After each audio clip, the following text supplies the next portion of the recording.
Bonjour et bienvenue devant un nouvel épisode de Bloqué devant mon écran. Ce mois-ci, cette série, et on commence tout de suite avec 9 mecs. Il s'agit donc d'une série de Canal+, avec 9 épisodes de 10 minutes environ. Donc chaque épisode, évidemment, est concentré sur un des 9 mecs en question. L'idée pouvait être assez originale, le casting en tout cas est vraiment plutôt chouette. Mais ça va pas suffire parce que même si c'est une série initiée par Emma Decaune, donc on sait tout de suite que elle a du réseau, ce qui lui permet donc d'avoir des acteurs comme Thomas VDB ou comme Philippe Catherine ou comme Antoine Decaune évidemment, voilà. Donc non, c'est plutôt sympa à ce niveau-là, mais c'est pas suffisant pour que la série soit vraiment de qualité. C'est quand même des pastilles qui sont censées être humoristiques et qui dans l'ensemble le sont pas toutes on va dire autant, ouais, voilà. Il y a vraiment des hauts et des bas, c'est assez mitigé. C'est pas une série que je vous conseille. Pour autant, ça passe le temps. Donc bon, à vous de voir. C'est des petites pastilles de 10 minutes, ça se regarde, mais soyez prévenus qu'il y en a qui sont pas aussi bonnes que les autres, quoi. On poursuit avec This is Going to Hurt, série anglaise, disponible sur la BBC Two, du coup au Royaume-Uni, et chez nous chez Canal+. Donc c'est une série avec Ben Whishaw dans le rôle principal. Il y a 7 épisodes de 45 minutes environ, et c'est vraiment très intéressant, parce que du coup là on suit un docteur dans l'hôpital public. Et on voit que chez eux aussi, c'est pas la joie à ce niveau-là. Et on voit justement les différences avec les cliniques privées, parce qu'il y a un moment donné où il va justement, pour rendre service à un collègue, le remplacer sur une nuit dans une clinique privée. Et alors là, la différence, elle est monstrueuse. Et en fait, là où en clinique privée, on va en mettre plein la vue sur les services et tout ça. Finalement, ils sont pas équipés comme justement à l'hôpital public. Et finalement, il y a des gens qui risquent de mourir en étant en clinique privée parce qu'ils n'ont pas justement le matériel nécessaire pour certains soins. Et du coup, ils sont même renvoyés, du coup, les patients à l'hôpital public pour être justement sauvés in extremis, ce qui est assez dingue. Et ça, pour le coup, c'est une réalité que je pense que beaucoup ne connaît pas. Et je pense que c'est important de mettre le doigt dessus pour justement montrer que l'hôpital public a besoin vraiment de plus d'argent pour justement le service qu'il propose. Donc c'est vraiment intéressant. Moi, j'ai vraiment beaucoup aimé cette série. C'est une mini-série, il n'y a que 7 épisodes, ça va très très très vite. Mais au moins, vous avez un point de vue assez radical, on va dire, sur ce système hospitalier. Et je pense que c'est nécessaire aujourd'hui, surtout après cette pandémie que nous avons tous connue. Bref, si vous avez l'occasion, voyez-la. Termae Romae Novae. Donc il s'agit d'une série d'animation japonaise disponible donc sur Netflix. Il y a 11 épisodes de 25-26 minutes environ. Donc ça mélange la culture de la Rome antique avec la culture japonaise, que ce soit contemporaine ou médiévale. C'est très bien fait. Et donc l'histoire se centre sur un personnage qui construit donc des thermes. Donc c'est justement là que est l'astuce, c'est que grâce aux thermes, il va pouvoir voyager, on va dire, dans le temps, a priori, et se retrouver justement dans des onsen japonais pour justement trouver de nouvelles idées et s'en inspirer afin de créer les meilleurs termes romaines qu'il n'y ait jamais eu auparavant. Voilà. Donc c'est vachement prenant, c'est très sympa. En plus, lui, on sent sa frustration à chaque fois qu'il arrive chez les Japonais en se disant mais comment c'est possible qu'un peuple arrive à nous surpasser alors qu'on est le grand empire romain. Voilà, donc c'est vraiment très très très cool. Et c'est un mélange entre justement comédie et histoire, plus ou moins, que ce soit sur l'histoire du coup romaine ou japonaise.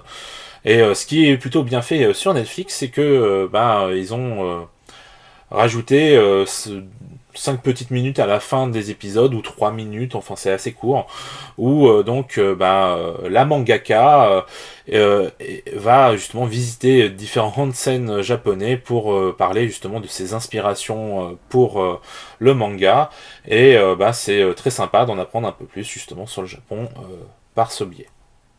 Bref, c'est une série que je vous recommande chaudement. Nine Perfect Strangers. Il s'agit à l'origine d'une série disponible sur Hulu, mais en France, vous pourrez y avoir accès sur Prime Video.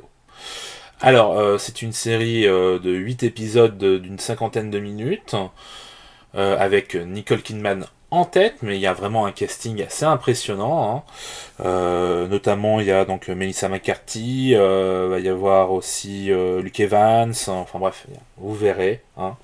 Mais vraiment c'est intéressant parce que justement c'est une série centrée sur des personnages qui viennent faire une cure, où en fait l'idée c'est que ils vont tous mal dans leur vie et ils veulent aller mieux. Voilà. Et donc Nicole Kidman est là pour ça. Alors vous verrez que elle aussi, en dehors de l'aspect financier de la chose, elle a aussi d'autres raisons, hein, de faire ce qu'elle fait, hein, voilà, sans vous en dire trop. Mais c'est très intéressant, donc il y a un côté un peu sectaire, hein, évidemment, le fait qu'il soit dans une communauté qui justement est fermée le temps de cette cure et tout ça, ils vont vraiment vivre en petits groupes. On va justement découvrir plein de choses sur les différents personnages au fur et à mesure que ça va prendre de sacrées proportions, vous verrez. Sachant que même le personnage de Nicole Kidman a pas mal de choses à cacher par rapport à son passé, qui va peu à peu la rattraper. Voilà. Donc une histoire plutôt prenante, qui finalement se regarde assez rapidement, hein, parce que 8 épisodes de 50 minutes, c'est pas non plus trop long. Donc voilà, moi je vous invite à la découvrir, c'est vraiment prenant, le casting est vraiment bon, voilà. Si ce genre de sujet peut vous plaire, foncez. Zem. Donc il s'agit d'une série disponible sur Prime Video, encore une fois, avec 10 épisodes de 40 minutes. C'est très prenant, ça va crescendo, clairement. Donc là on est sur une série qui se déroule dans les années 50, dans une banlieue pavillonnaire américaine, où une famille afro-américaine va débarquer et s'installer. Et ça ne plaît pas à tout le monde, évidemment, pas aux voisins. Et justement, eux, ils vont leur faire des crasses, mais ils en ont vu des vertes et des pas mûres avant, donc ils sont assez blindés. Mais est-ce que ça va suffire? Et y aurait-il pas quelque chose non plus dans cette maison qui est quelque peu étrange? Justement, c'est ce que je vous invite à découvrir, car finalement on est sur une série assez horrifique, hein, on peut dire, même si au départ il y a plus une ambiance un peu, on va dire, thriller. Voilà. Donc moi c'est une série que je vous invite à découvrir, c'est vraiment prenant, par moments ça va même vous faire rager intérieurement, puis visuellement c'est très très très bien foutu, que ce soit la direction artistique, via les décors, via les plans, via justement aussi la photo. Il y a vraiment un vrai travail qui est fait là-dessus, et c'est très très beau. Donc voilà, c'est une série de qualité que si vous n'avez pas encore vue, il faut voir. Infinity, donc série Canal+, originale.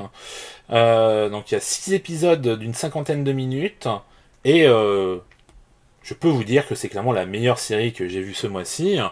Donc c'est une mini-série de science-fiction internationale finalement, où donc on va avoir donc des Français, des Américains, des Russes, des Chinois, bref, voilà, il y en a pour tout le monde, parce que forcément on est dans un futur proche, pour le coup, vu que l'idée c'est que on va de Baïkonour aller démanteler l'ISS.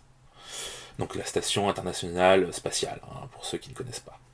Donc c'est vraiment une très bonne série, qui pendant ces 4 premiers épisodes, va justement vraiment se centrer sur un côté, on va dire, assez terre à terre, mais avec quelques éléments qui sont un peu obscurs, et justement ces éléments obscurs vont être plus ou moins révélés avec le méchant, entre guillemets, de la série, sur les 2 derniers épisodes, qui sont à mes yeux les moins bons, parce que un peu plus caricaturaux, un peu moins originaux, mais qui ont quand même une vraie qualité, hein, ça c'est indéniable.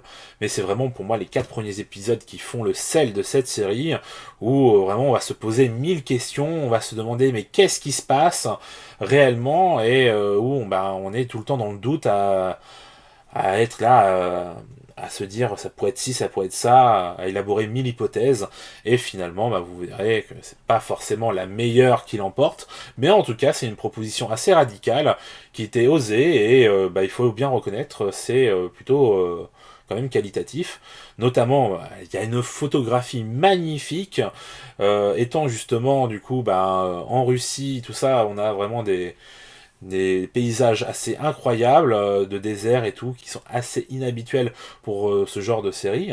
Donc c'est vraiment beau. Et puis on sent que effectivement on a quelqu'un derrière la caméra qui sait filmer, hein, ça c'est sûr. Donc puis le casting est plutôt bon. Hein. Donc on a Céline Salette justement qui est l'actrice principale, et qui porte vraiment la série sur ses épaules. Même si il y a aussi donc l'acteur Dania Ashinoff, qui est très important dans l'histoire, vous verrez, donc il joue un flic, et il aura une réelle importance qui va peut-être un peu trop s'impliquer, mais en même temps, on peut comprendre au vu de certains enjeux. Voilà. Bref, c'est une série donc très qualitative, que vous pouvez retrouver donc sur Canal+, donc foncez. MODOK, donc c'est également une série Hulu, mais disponible cette fois-ci sur Disney+. Donc c'est une série Marvel, hein, sur un des méchants les plus emblématiques, donc MODOK.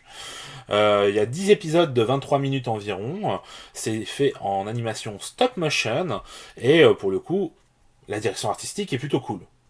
Malheureusement, au niveau de l'humour, parce que oui, c'est une série humoristique, c'est là où ça pêche un peu. Je trouve que sur les 6 premiers épisodes, c'est vraiment pas ça. Et déjà, pour être allé jusque-là, hein, je pense qu'il y en a beaucoup qui n'auront pas fait cet effort. Hein, parce que forcément, c'est très très moyen, voire pas très bon sur les premiers épisodes. Mais les 7, 8 et 9 sont vraiment plutôt bons. Hein, voilà, on va le dire. Le dernier, ça reprend un peu ce qui a été fait au début, donc c'est un peu dommage. Mais il y a au moins 3 épisodes qui sont un peu mieux que les autres. Mais clairement, c'est pas une série que je recommande, du coup. Hein, je pense que c'est clairement la série la moins bonne que j'ai vue là, sur ce mois-ci. Et c'est dommage parce que MODOK, c'est un personnage que moi j'apprécie, que je voulais justement découvrir dans un autre registre avec cette série humoristique. Et finalement, ça prend pas vraiment. Donc je sais pas s'il y aura une suite, mais en tout cas, ce sera sans moi. C'est tout donc pour les séries que j'ai vues au mois d'avril.